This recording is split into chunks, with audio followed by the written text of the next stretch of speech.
얘들아 안녕. 오늘 드디어 4단원 첫 시간 수업. 식물은 양분을 어떻게 얻을까? 생명과학 단원이 시작되었습니다. 교과서 121쪽 준비하세요.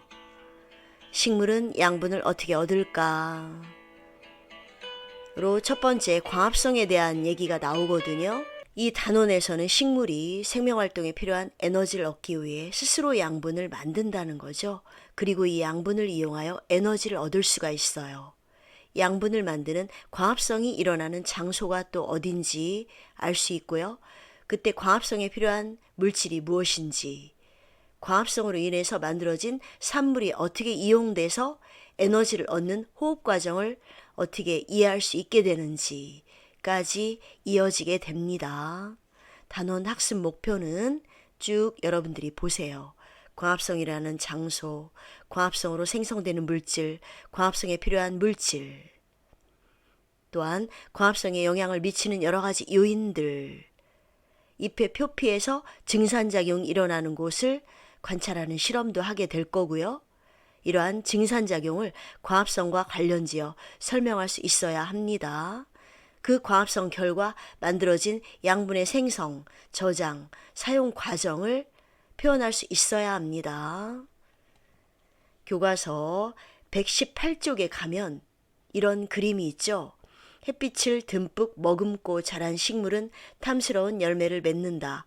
이 단원에서는 식물이 생명활동에 필요한 에너지를 얻기 위해 양분을 스스로 만드는 광합성 과정과 양분을 이용하여 에너지를 얻는 호흡 과정을 알아보고 그 둘 간의 관계를 이해하는 그러한 단원입니다. 오른쪽에 가면 무엇을 알고 있는지 여러분들이 체크해 볼래요?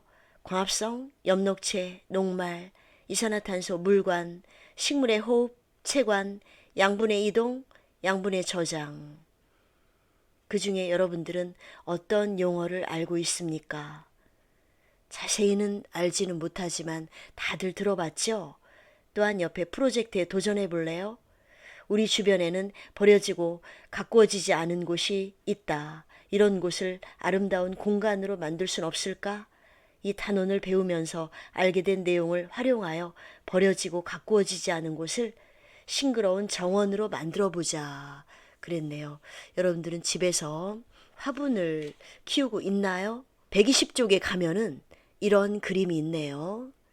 은수야, 나무 심자. 내가 심은 나무도 잘 자랄 수 있을까? 관심을 갖고 잘 보살피면 돼. 나무야, 무럭무럭 자라라. 그랬죠? 생각 열기에 어떤 답을 쓰면 좋을까요? 나무는 어떤 곳에 심어야 잘 자랄까? 나무는 식물이기 때문에 햇빛이 필요하죠? 또한 햇빛뿐만 아니라 광합성 하기 위해서 두 가지 물질이 필요합니다. 뭘까요? 자, 그러면 은수는 어떻게 해야 좋을까요?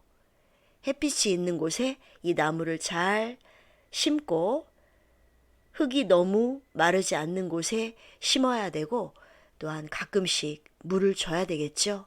이 단원을 배우면 실험 결과를 바탕으로 광합성이 일어나는 장소와 광합성 산물을 말할 수 있습니다. 함께 시작하기 교과서 121쪽 생각해보자. 나무는 어떻게 자랐을까? 어린 나무가 잘 자라면 몇 년 후에 커다란 나무가 되죠. 지금 두 사람의 대화를 한번 봅시다. 우리가 처음 이사 왔을 때 이 나무는 내 키보다 작았어. 그런데 이렇게 큰 거야? 어린 나무는 잘 자라면 몇 년 후에 커다란 나무가 되죠. 나무는 자라는 데 필요한 양분을 어떻게 얻었을까요? 바로 이 모범 답안처럼 정리하시고요. 식물은 광합성을 하여 스스로 양분을 만듭니다. 바로 이 광합성이 뭘까요? 이처럼 식물은 광합성을 해서 스스로 양분을 만드는 독립영양생물이라고 할 수 있고요. 동물인 사람과는 달리 스스로 양분을 만듭니다. 그러나 동물은 따로 양분을 먹어줘야 되죠. 이 두 가지의 차이점을 잠시 한번 생각해 보세요. 다음 그림을 보면 여러분들이 앞으로 친숙하게 봐야 될 그림인데 태양에서 나오는 빛에너지를 이용해서 광합성을 하는 그러한 그림이 되겠습니다. 물과 이산화탄소를 원료로 해서 포도당과 산소를 만든다. 암기를 이렇게 하세요. 빛에너지, 빛, 물의 물, 이산화탄소의 이, 빗물이 포도당과 산소를 만든다. 포도산, 빗물이 포도산. 이렇게 암기하세요. 화학반응식은 밑에 나와 있습니다. 여러분들은 중학생이기 때문에 우리말로 된 반응식 이산화탄소 더하기 물은 포도당 더하기 산소까지 정도만 알아두면 됩니다. 자, 다음 그림에서 말하려고 하는 내용이 무엇인지 한번 잠시 생각해 봅시다. 동물은 끊임없이 영양분을 먹어야 생존할 수 있죠. 하지만 식물은 스스로 영양분을 만들어내기 때문에 먹을 것을 찾아다닐 필요가 없는 생물입니다. 식물은 잎과 뿌리를 통해 흡수한 이산화탄소와 물, CO2와 H2O로부터 태양의 빛에너지를 이용하여 스스로 유기물을 만들 수 있죠. 여기서 말하는 유기물이 바로 탄소가 들어있는 양분입니다. 식물이 가진 이 놀라운 능력은 바로 광합성 때문이에요. 식물은 이산화탄소와 물을 흡수하고 빛을 이용한 광합성을 통해 당이나 녹말을 만들어내고 이렇게 만든 당이나 녹말을 자신의 몸을 만드는 데 씁니다. 반면에 스스로 양분을 만들어내지 못하는 동물은 식물이 만든 유기물을 섭취하죠. 이 유기물을 섭취하여 자신의 몸을 만들고 생명을 유지하는 에너지로 사용합니다. 결국 우리의 몸을 만드는 유기물 속의 탄소는 공기 중의 이산화탄소에서 만들어진 겁니다. 게다가 광합성은 생물이 살아가는 데 꼭 필요한 산소도 생산하죠. 식물이나 동물 그리고 이들의 사체나 배설물을 분해하는 박테리아는 호흡을 통해서 이산화탄소를 공기 중에 내보냅니다. 식물은 이렇게 나온 이산화탄소를 광합성을 위해서 다시 흡수하죠. 이런 과정을 통해서 지구에 탄소가 순환하는 겁니다. 광합성이 순환시키는 것은 탄소만이 아니에요. 식물이 체내에서 만들어내는 화합물에는 탄소뿐만 아니라 수소, 산소, 질소, 그 밖에 황 등등 이런 원소도 포함되어 있죠.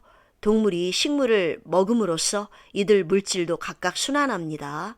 그래서 식물이 광합성을 하지 않으면 스스로 양분을 만들 수 없는 생물은 살아갈 수가 없죠. 결국 광합성은 지구의 생명 유지 장치라고 볼 수 있습니다. 그림을 보면 지금 탄소의 순환을 통해서 지구의 대기는 늘 적정한 이산화탄소 농도를 유지하는데 화석연료는 탄소 순환에 참여하지 못하고 땅속에 붙잡혀 있는 탄소다라고 되어 있죠. 이 그림을 한번 보고 생각을 좀 해봅시다. 식물이 공기 중에 이산화탄소를 흡수해서 광합성을 통해서 유기물을 만들고 동물이 그 유기물을 섭취하여 자신의 몸을 만들며 호흡을 통해 이산화탄소를 공기 중으로 내보내는 과정을 탄소 순환이라고 합니다. 이를 통해서 공기 중에 늘 적정한 이산화탄소 농도를 유지할 수가 있어요. 잠시 이산화탄소가 유지되는 탄소 순환에 대해서 설명했습니다. 모든 생물은 생명을 유지하기 위해서 양분을 필요로 하죠. 여러분들도 오늘 아침에 밥을 먹고 왔죠. 이와 같이 동물은 먹이를 반드시 섭취하여 양분을 얻지만 식물은 빛에너지를 이용해서 스스로 양분을 만드는 독립영양 생물입니다. 지금 그림에 보면 산호와 전복이 나오죠. 산호는 여러분들 식물이에요? 동물이에요? 동물이죠. 플랑크톤을 먹고 삽니다. 그 밖에 옆에 전복은 당연히 동물이죠. 암초에 서식하는 사람들이 조개의 일종이라고 알고 있는데 구조상 달팽이와 비슷합니다. 달팽이류에 가깝고요. 주로 다시마와 미역을 먹고 살죠. 전복에서 왜 다시마 향기가 나죠. 주로 다시마와 미역 등 해조류를 먹고 삽니다. 실제로 수족관에서 키우는 전복한테 길다란 미역잎을 주면 5분 안에 초토화시키면서 다 먹어 치우죠. 그래서 미역 다시마를 양식하는 어민들은 전복을 엄청나게 싫어한다고 합니다. 광합성이라는 건 식물이 비대너지와 물과 이산화탄소를 이용하여 양분을 만드는 과정입니다. 모든 생물은 생명을 유지하기 위해 양분을 필요로 하죠. 그 양분이 아까 뭐라 그랬죠? 탄소화합물, 즉 유기물입니다. 생명을 유지하는 물질이 바로 양분이고요. 그 유기물은 탄소로 구성되어 있습니다.